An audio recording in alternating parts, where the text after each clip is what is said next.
اللهم صل على محمد وعلى آل محمد كما صليت على إبراهيم وعلى آل إبراهيم إنك حميد مجيد. اللهم بارك على محمد وعلى آل محمد كما باركت على إبراهيم وعلى آل إبراهيم إنك حميد مجيد. الحمد لله الذي أيد سيدنا محمدا بالمعجزات الباهرة والدلائل الظاهرة وعضده بالأعلام الزاهرة والآيات القاهرة وأوصلها إلينا بالأسانيد الصحيحة والأخبار المتواترة حتى أضاءت في العالمين شموسها المشرفة وبدورها السافرة.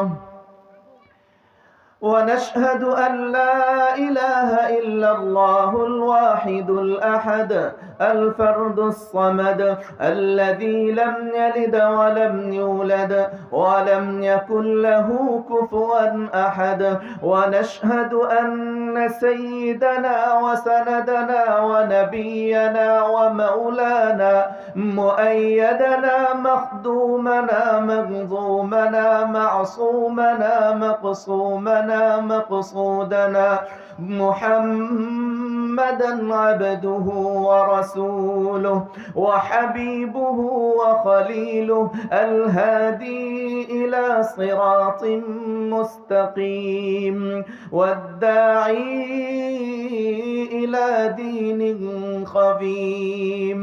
أما بعد فقد قال الله سبحانه وتعالى في كلامه المجيد وفي فرقانه الحميد. أعوذ بالله من الشيطان الرجيم. بسم الله الرحمن الرحيم. لقد من الله على المؤمنين إذ بعث فيهم رسولا من أنفسهم يتلو عليهم آياته ويزكيهم ويعلمهم الكتاب والحكمة وإن كانوا من قبل لفي ضلال مبين. وقال رسول الله صلى الله عليه وسلم من أحب سنتي فقد أحبني ومن أحبني كان معي في الجنة أو كما قال النبي صلى الله عليه وسلم. আল্লাহ রব্বুল আলামিনের দরবারে লাখো কোটি শুকরিয়া জ্ঞাপন করছি যে আল্লাহ রব্বুল আলামিন আমাদেরকে এক বরকতময় মজলিসে উপস্থিত হওয়ার তৌফিক দান করেছেন। এজন্য সকলেই দিলের গভীর থেকে শুকরিয়া আদায় করি আলহামদুলিল্লাহ। শুকরিয়া আদায়ের একটি বাক্য হলো আলহামদুলিল্লাহ। যে ব্যক্তি এই বাক্যের মাধ্যমে শুকরিয়া আদায় করে রব্বুল আলামিন তাকে 2টা পুরস্কার দান করেন। কয়টা পুরস্কার বলেন? কয়টা পুরস্কার? 2টা পুরস্কার দান করেন। 1 নম্বর পুরস্কার হলো তাকে যাবতীয় বিপদ আপদ থেকে রক্ষা করে দেন, সুবহানাল্লাহ। 2য় নম্বর পুরস্কার হলো তার যাবতীয় অভাব অনটনকে দূর করে দেন। আমি আপনাদের কাছে জিজ্ঞাসা করি, জান্নাতের স্তর বা দরজা কয়টি আপনারা জানেন? বলতে পারবেন কয়টি? জি, 8টি। মাশাআল্লাহ, জান্নাতের স্তর বা দরজা হলো 8টি। আলহামদুলিল্লাহ বাক্যের মধ্যেও অক্ষর আছে 8টি। কিতাবে বর্ণিত আছে যে ব্যক্তি এই 8 অক্ষরের আলহামদুলিল্লাহ বাক্যের মাধ্যমে রব্বুল আলামিনের শুকরিয়া আদায় করে, রব্বুল আলামিন তার জন্য জান্নাতের 8টা দরজাই খুলে দেন। এজন্য রব্বুল আলামিনের শুকরিয়া বেশি থেকে বেশি আদায় করব তো ইনশাআল্লাহ। আল্লাহ রব্বুল আলামিন আমাদেরকে তৌফিক দান করেন। আমরা যেই মজলিসে বসেছি এই মজলিসটা অত্যন্ত দামি মজলিস। নবীজি সাল্লাল্লাহু আলাইহি ওয়াসাল্লাম তার পবিত্র জবানিতে ইরশাদ করেছেন, যখনই কিছু সংখ্যক লোক একত্রিত হয়ে আল্লাহ রব্বুল আলামিনের বরত্ব নিয়ে আলোচনা করে, কিভাবে চললে আল্লাহ রব্বুল আলামিনকে সন্তুষ্ট করা যাবে তা নিয়ে আলোচনা করে, কিভাবে চললে নবী করিম সাল্লাল্লাহু আলাইহি ওয়াসাল্লামকে সন্তুষ্ট করা যাবে তা নিয়ে আলোচনা করে, কিভাবে চললে নবী করিম সাল্লাল্লাহু আলাইহি ওয়াসাল্লামকে পরিপূর্ণ অনুসরণ আর অনুকরণের মাধ্যমে নবী করিম সাল্লাল্লাহু আলাইহি ওয়াসাল্লামের সাথে জান্নাতে থাকা যাবে তা নিয়ে আলোচনা করে, যেই মজলিসে কোরআনে কারীমের তিলাওয়াত হয়, আল্লাহ রাব্বুল আলামিনের জিকির আজকার হয়, এই ধরনের মজলিস সম্পর্কে নবীজি সাল্লাল্লাহু আলাইহি ওয়াসাল্লাম তার পবিত্র জবানিতে ইরশাদ করেছেন, নাযালাত আলাইহিমুস সাকিনা, আল্লাহ তাআলার বিশেষ রহমত সাকিনা তাদের উপর বর্ষিত হয়। ওয়া গাশিয়াতহুমুর রাহমাহ, আল্লাহ তাআলার রহমত তাদেরকে ঢেকে নেয়। ওয়া হাফফাতহুমুল মালায়েকা, ফেরেশতারা তাদেরকে চতুর্দিক থেকে বেষ্টন করে রাখে। শুধু আর শুধু এতটুকুই নয়, বরং এই মজলিস সম্পর্কে আল্লাহ রব্বুল আলামিন তার মজলিস ফেরেশতাদের মজলিসে আলোচনা করেন। এ সম্পর্কে নবীজির ঘোষণা হলো ওয়া যাকারাহুমুল্লাহু ফীমান ইনদা। অন্য এক হাদিসের শেষাংশে এসেছে, এই ধরনের মজলিস যখন চলতে থাকে, একটা পর্যায়ে মজলিস শেষ হবে, এইখান থেকে মজলিস শেষের ঘোষণা আসবে, উপর থেকে আল্লাহ রব্বুল আলামিনের পক্ষ থেকে এক ঘোষণাকারী ফেরেশতা এই ঘোষণা করবে, কুমু মাগফুরাল লাকুম, আরে মজলিস শেষ হয়েছে, এবার তোমরা উঠো উঠো উঠো, তোমাদেরকে মাফ করে দেওয়া হয়েছে। কাদ বুদ্দিলাত সাইয়্যাতুকুম হাসানাত, তোমাদের গুনাহগুলোকে নেকি দ্বারা পরিবর্তন করে দেওয়া হয়েছে। এরকম এক বরকতময় মজলিসে যে আল্লাহ আমাকে আর আপনাকে বসার, কিছু কথা বলা ও শোনার তৌফিক দান করেছেন, এজন্য সকলেই দিল খুলে প্রাণ উজাড় করে শুকরিয়া আদায় করি, বলি আলহামদুলিল্লাহ। মাঝে মধ্যে সুবহানাল্লাহ, আলহামদুলিল্লাহ, আল্লাহু আকবার যদি আমরা বলতে পারি, তাহলে হাদিস শরীফে তো এসেছে এই সুবহানাল্লাহ, আলহামদুলিল্লাহ, আল্লাহু আকবারের বাক্যটা এত বড় যে আল্লাহ রব্বুল আলামিন বান্দার ইখলাসের মাধ্যমে, এই কথাগুলো বলার মাধ্যমে আল্লাহ রব্বুল আলামিন তার জন্য আসমান ও জমিনের ফাঁকা জায়গাগুলো সওয়াব দ্বারা ভরপুর করে দেন। এত বড় সওয়াব থেকে আপনারা বঞ্চিত হবেন না অর্জন করবেন? কার কার নিয়ত আছে ইনশাআল্লাহ? এজন্য দিল খুলে দেখুন, আমি একা কথা বলছি, যদি মাইক ছাড়াও কথা বলতাম তাহলেও আপনাদের ওই মাদ্রাসার পার হয়ে রাস্তা পর্যন্ত পৌঁছতো, কিন্তু আপনারা এতগুলো লোক, সুবহানাল্লাহর আওয়াজ প্যান্ডেলের বাহির পর্যন্ত যায় না। এজন্য দিল খুলে প্রাণ উজাড় করে আবার বলি আলহামদুলিল্লাহ, সুবহানাল্লাহ, আল্লাহু আকবার, আল্লাহু আকবার। আল্লাহ তাআলা সমস্ত বাদশার বাদশা, দুনিয়ার সমস্ত রাজা বাদশার বাদশাহী একদিন শেষ হয়ে যাবে, কিন্তু আল্লাহ তাআলার বাদশাহী থেকেই যাবে। আল্লাহ তাআলা সুস্থতার মালিক, আল্লাহ তাআলাই অসুস্থতার মালিক, আল্লাহ তাআলা হায়াতের মালিক, আল্লাহ তাআলাই মৌতের মালিক, আল্লাহ তাআলা ইজ্জতের মালিক, আল্লাহ তাআলাই বেইজ্জতের মালিক। আল্লাহ তাআলা যদি কাউকে ইজ্জত দিতে চান, তাহলে দুনিয়ার সমস্ত মানুষ মিলে তাকে বেইজ্জতি করতে পারবে না। আবার যদি আল্লাহ তাআলা কাউকে বেইজ্জতি করতে চান, তাহলে দুনিয়ার সমস্ত মানুষ মিলেও তাকে ইজ্জত দিতে পারবে না। কথা বাস্তব না বাস্তব? আল্লাহ তাআলা সব কিছুর সৃষ্টিকর্তা। আল্লাহ রব্বুল আলামিন এই সকল মাখলুকাতের মাঝে মানুষকে শ্রেষ্ঠত্ব দান করেছেন। মানুষকে শ্রেষ্ঠত্ব দান করেছেন, এই ব্যাপারে আল্লাহ রাব্বুল আলামিন কোরআনুল কারীমের মধ্যে ঘোষণা করেছেন। চারটি কসম খেয়েছেন, ওয়াত-তিন ওয়াজ-যাইতুন ওয়া তুরি সিনিন ওয়া হাযাল বালাদিল আমিন। 3 ফলের কসম, জাইতুন ফলের কসম এবং তুরে সিনিনের কসম, এরপরে মক্কা নগরীর কসম। এই 4টা কসমকে আল্লাহ তাআলা ঘোষণা করেন, লাকাদ খালাকনাল ইনসানা ফি আহসানি তাকওয়িম। আমি মানুষকে সর্বোত্তম আকৃতিতে সৃষ্টি করেছি।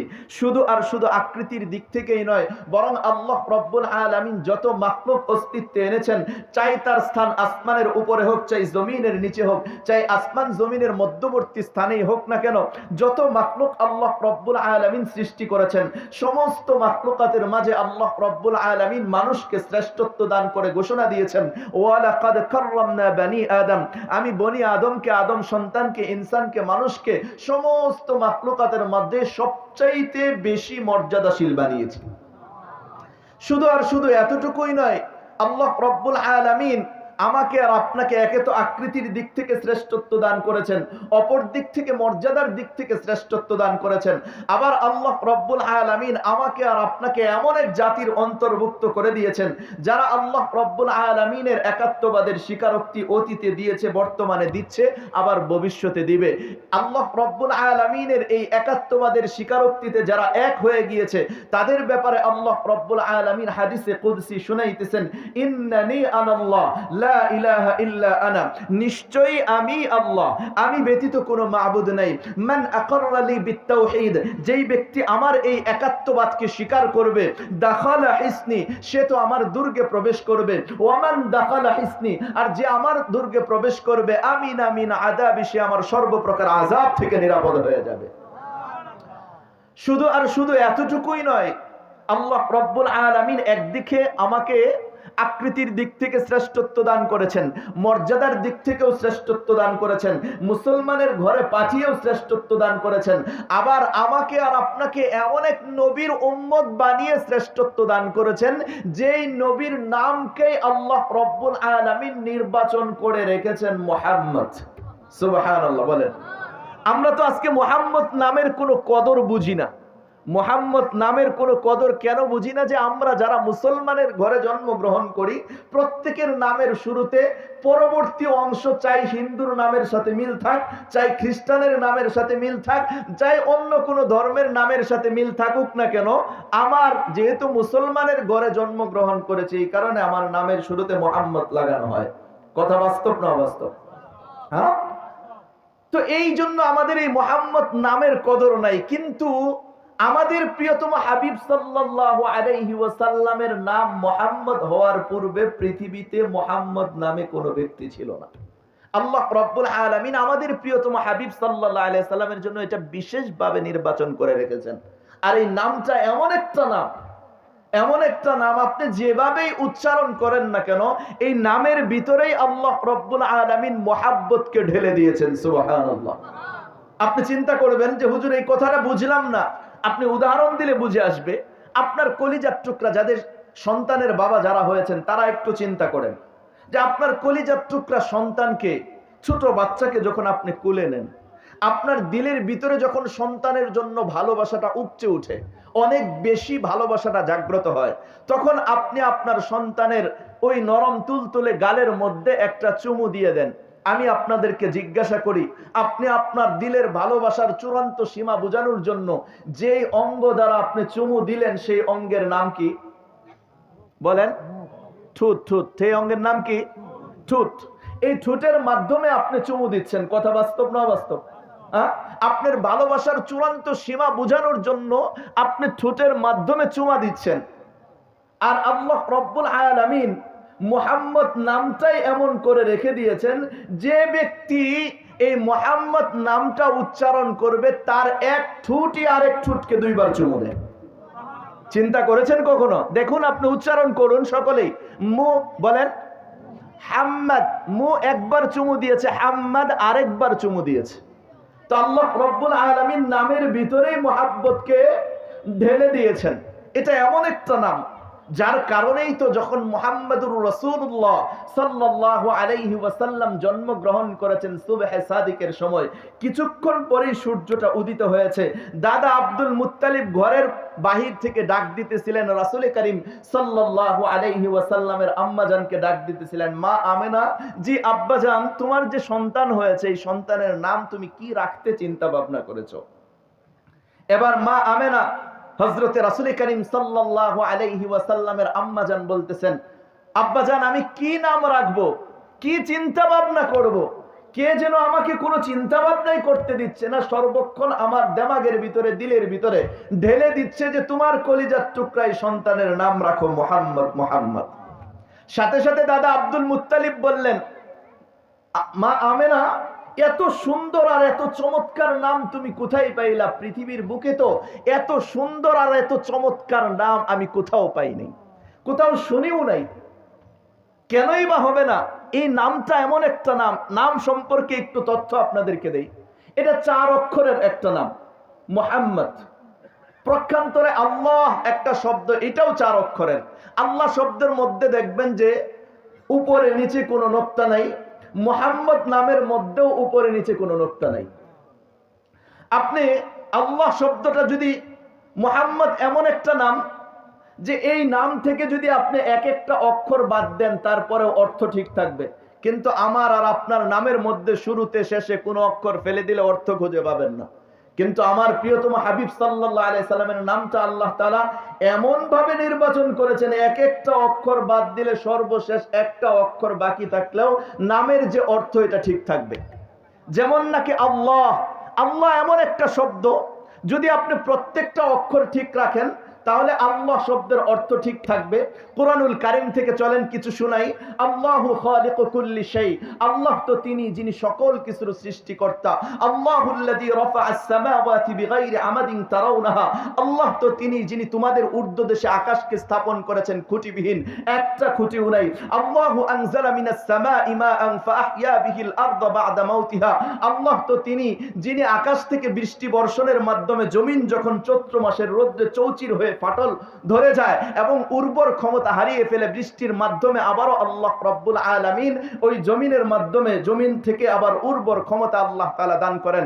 আল্লাহু খালাকা কুল্লা দাব্বাতিন মিম্মা, আল্লাহ তো তিনি যিনি সকল প্রাণীকে পানির থেকে বানিয়েছেন। ফামিনহুম মাইয়ামশি আলা বাতনি, আর কিছু প্রাণী আছে এদের মধ্য থেকে যারা পেটের উপর ভর করে চলে। ওয়ামিনহুম মাইয়ামশি আলা রিজলাইন, আর কিছু প্রাণী আছে যারা 2 পায়ের উপর ভর করে চলে। ওয়ামিনহুম মাইয়ামশি আলা আরবা, আর কিছু প্রাণী আছে এমন যারা 4 পায়ের উপর ভর করে চলে। ইয়াখলুকুল্লাহু মা ইয়াশা, আল্লাহ যেমন চান তেমন সৃষ্টি করেন। ইন্নাল্লাহা আলা কুল্লি শাইইন কাদির, নিশ্চয় আল্লাহ রাব্বুল আলামিন সর্ব বিষয়ে শক্তিধর। আল্লাহুম্মা মালিকাল মুলক, আল্লাহ তো তিনি যিনি সার্বভৌমত্বের মালিক। তুতিল মুলকা মান তাশা, আল্লাহ তাআলা যাকে ইচ্ছা কিছু ক্ষমতা আর রাজত্ব দান করেন। ওয়া তানজিউল মুলকা মিম্মান তাশা, আল্লাহ তাআলা যার কাছ থেকে ইচ্ছা ক্ষমতা আর রাজত্বকে ছিনিয়ে নেন। ওয়া তুইজ্জু মান তাশা, যাকে ইচ্ছা আল্লাহ তাআলা ইজ্জত দান করেন, সম্মান দান করেন। ওয়া তুযিল্লু মান তাশা, যাকে ইচ্ছা আল্লাহ তাআলা অপমানে পতিত করে দেন। বিয়াদিকাল খাইর, সর্বপ্রকার কল্যাণ আল্লাহ রাব্বুল আলামিনের হাতে। ইন্নাকা আলা কুল্লি শাইইন কাদির, নিশ্চয় আল্লাহ আপনিই তো সর্ব বিষয়ে শক্তিধর। তুলিজুল লাইলা ফিন নাহারি ওয়া তুলিজুন নাহারা ফিল লাইল, আপনি রাতকে দিনের ভিতরে প্রবেশ করিয়ে দেন, দিনকে রাতের ভিতরে প্রবেশ করিয়ে দেন। ওয়া তুখরিজুল হাইয়া মিনাল মাইয়িতি ওয়া তুখরিজুল মাইয়িতা মিনাল হাই, আপনি জীবিত থেকে মৃতকে বের করতে পারেন, আবার মৃত থেকেও জীবিতকে বের করতে পারেন। ওয়া তারযুকু মান তাশাউ বিগাইরি হিসাব, যাকে ইচ্ছা আপনি বেহিসাব রিজিক দান করেন। উল, হে নবী আপনি জানিয়ে দেন, হুয়াল্লাহু আহাদ, আল্লাহ তো তিনি যিনি একক অদ্বিতীয়, তার কোনো শরীক নাই। যার শরীক আছে সে আল্লাহ হতে পারে না, যার কোনো শরীক নাই তিনি আল্লাহ। আল্লাহুস সামাদ, আল্লাহ তাআলা বেনিয়াস, অমুখাপেক্ষী, সবাই যার মুখাপেক্ষী তিনি আল্লাহ। যিনি কারো মুখাপেক্ষী নন তিনি আল্লাহ। লাম ইয়ালিদ ওয়া লাম ইউলাদ ওয়া লাম ইয়াকুল লাহু কুফুয়ান আহাদ, তিনি কাউকে জন্ম দেন নাই, তাকেও কেউ জন্ম দেয় নাই। ওয়া লাম ইয়াকুল লাহু কুফুয়ান আহাদ, তার সমকক্ষ কেউ নাই, সমকক্ষ তো দূরের কথা, লাইসা কামিথলিহি শাই, তার মতও কেউ নাই। যদি তার সমকক্ষ বা তার মতো কেউ থাকতো তাহলে কি হতো সেটাও আল্লাহ তাআলা জানিয়ে দিয়েছেন। লাউ কানা ফীহিমা আলিহাতুন ইল্লাল্লাহু লাফাসাদাতা, যদি আসমান এবং জমিনের মাঝে এক আল্লাহ ব্যতীত দ্বিতীয় কোনো আল্লাহ হইতো তাহলে আসমান জমিন ধ্বংস হয়ে যাইত। কেননা এক আল্লাহ চাইতো এখন বৃষ্টি দেওয়ার জন্য, আরেক আল্লাহ চাইতো এখন রৌদ্র দেওয়ার জন্য, এক আল্লাহ চাইতো এবার ফসলটা ভালো হবে, আরেক আল্লাহ চাইতো এবার ফসলটা মন্দ হবে, এক আল্লাহ চাইতো আপনাকে ধনী করে দেওয়ার জন্য, আরেক আল্লাহ চাইতো আপনাকে দরিদ্র করে দেওয়ার জন্য, এক আল্লাহ চাইতো আপনাকে ক্ষমতায় বসানোর জন্য, আরেক আল্লাহ চাইতো আপনাকে ক্ষমতার থেকে নামানোর জন্য, এক আল্লাহ চাইতো আপনাকে ইজ্জত দেওয়ার জন্য, আরেক আল্লাহ চাইতো আপনাকে জিল্লতিতে পরিণত করে দেওয়ার জন্য, এক আল্লাহ চাইতো আপনাকে সুস্থ করে দেওয়ার জন্য, আরেক আল্লাহ চাইতো আপনাকে অসুস্থ করে দেওয়ার জন্য। তো আল্লাহই তো মারামারি লাইগা যাইতো। বান্দার কি অবস্থা হইতো? আকাশ তার স্বস্থানে বিদ্যমান, জমিন তার স্বস্থানে বিদ্যমান, পাহাড় পর্বত তার স্বস্থানে বিদ্যমান, চন্দ্র আর সূর্যের উদয়াস্তর নির্দিষ্ট সময়ে, এই সব কিছু প্রতিনিয়ত নীরবে এই সাক্ষী দিয়া যাচ্ছে আসমান ও জমিনের মাঝে এক আল্লাহ ব্যতীত দ্বিতীয় কোনো আল্লাহ নাই। তো যদি আল্লাহ শব্দের প্রত্যেকটা অক্ষর ঠিক রাখেন, ভাইয়েরা আপনারা দাঁড়িয়ে আছেন, মেহেরবানি করে প্যান্ডেলের ভিতরে বসে পড়ুন, মেহেরবানি করে ভিতরে চলে আসুন। তো বলতেছিলাম, যদি আল্লাহ শব্দের প্রত্যেকটা অক্ষর বাকি রাখেন তাহলে তো অর্থ ঠিক। এবার যদি আপনি চিন্তা করেন আল্লাহ শব্দের আলিফটা ফেলে দিবেন তাহলে থাকবে লিল্লাহ। তো কোরআনুল কারীম খুলেন, দেখবেন লেখা আছে লিল্লাহি মা ফিস সামাওয়াতি ওয়া মা ফিল আরদ, আসমান ও জমিনের মাঝে যা কিছু আছে সব আল্লাহর জন্য। আপনি যদি এবারও চিন্তা করেন এই প্রথম লামটা ফেলে দিবেন, থাকবে শুধু লাহু। কোরআনুল কারীম খুলবেন, দেখবেন লেখা আছে লাহু মুলকুস সামাওয়াতি ওয়াল আরদ, আসমান ও জমিনের রাজত্ব আল্লাহ তাআলার। যদি আপনি চিন্তা করেন এই লামটাও ফেলে দিবেন, থাকবে তো শুধু হু। তাহলে আপনারা হয়তো প্রতিদিন সকালবেলা ইমাম সাহেবে পড়িয়ে দেয়, না হয় নিজেরাই পড়েন, হুয়াল্লাহুল্লাযী লা ইলাহা ইল্লাহু আলিমুল গায়বি ওয়াশ শাহাদাতি হুয়ার রহমানুর রহিম, হুয়াল্লাহুল্লাযী লা ইলাহা ইল্লাহু আল মালিকুল কুদ্দুসুস সালামুল মুমিনুল মুহাইমিনুল আজিজুল জাব্বারুল মুতাকাব্বির সুবহানাল্লাহি আম্মা ইউশরিকুন, হুয়াল্লাহুল খালিকুল বারিউল মুসাব্বিরু লাহুল আসমাউল হুসনা ইউসাব্বিহু লাহু মা ফিস সামাওয়াতি ওয়াল আরদ ওয়া হুয়াল আজিজুল হাকীম। বলেন তো পড়েন কি পড়েন না? তাহলে বোঝা গেল আল্লাহ শব্দের এক একটা অক্ষর বাদ দিলেও অর্থ ঠিক থাকে। ঠিক তদ্রূপ আমার আর আপনার প্রিয়তম হাবিব সাল্লাল্লাহু আলাইহি ওয়াসাল্লামের অবস্থাও তাই। যদি আপনি মুহাম্মদ পুরাটা লেখেন, পুরাটা বলেন, পুরাটা শুনেন, তাহলে মুহাম্মদ শব্দের অর্থ হলো প্রশংসিত। মুহাম্মদ নামের মধ্যে প্রশংসার অর্থ আছে। মুহাম্মদ নামের মাঝে প্রশংসার অর্থ আছে। আপনি যদি চিন্তা করেন মুহাম্মদ যে নামটা আছে, এই নামের মধ্যে পুরাটা লেখেন, পুরাটা পড়েন, পুরাটা শুনেন, তাহলে এর অর্থ হয় প্রশংসিত। আপনি যদি চিন্তা করেন মিমটা ফেলে দিবেন, থাকবে শুধু হামদ। হামদ অর্থ প্রশংসা। আপনারা প্রতিদিন নামাজের মধ্যে পড়েন আলহামদুলিল্লাহি রাব্বিল আলামিন, সকলে পড়েন আলহামদুলিল্লাহি রাব্বিল আলামিন। অর্থ কি? সমস্ত প্রশংসা আল্লাহ তাআলার জন্য, যিনি সমগ্র জগতের প্রতিপালক। তাহলে এখানেও প্রশংসা রয়ে গেল। যদি চিন্তা করেন এই হাটা ফেলে দিবেন, থাকবে শুধু মাদ। মাদ্দের ডিকশনারিতে আমি 27টা অর্থ পড়েছি, এর মধ্যে একটা অর্থ হলো প্রশংসা। এর মধ্যে মাদের অর্থ প্রশংসা পেলাম। এবার চিন্তা করেন এই মিমটাও ফেলে দিব, তাহলে থাকবে শুধু দাল। তো হাদিসের কিতাব খুলেন, দেখবেন লেখা আছে আদ-দাল্লু আলাল খাইরি কাফাইলিহি, দাল তো এমন জিনিস যা মানুষকে কল্যাণের দিকে ডাকে আর আহ্বান করে। আমি আপনাদেরকে জিজ্ঞাসা করি, যেই জিনিস কল্যাণের দিকে ডাকে আহ্বান করে সেটা প্রশংসার হয় না নিন্দার হয়? তাহলে মুহাম্মদ আমার আর আপনার প্রিয়তম হাবিব সাল্লাল্লাহু আলাইহি সাল্লামের এক এক নাম থেকে এক একটা অক্ষর বাদ দিলেও অর্থ ঠিক থাকে। এই কারণেই তো বলতেছিল দাদা আব্দুল মুত্তালিব, মা আমেনা, এত চমৎকার আর এত সুন্দর নাম তুমি কোথায় পাইলা? পৃথিবীর বুকে এত সুন্দর আর এত চমৎকার নাম তো আমি কোথাও শুনি নাই। এবার আমেনা কি বলে শুনেন।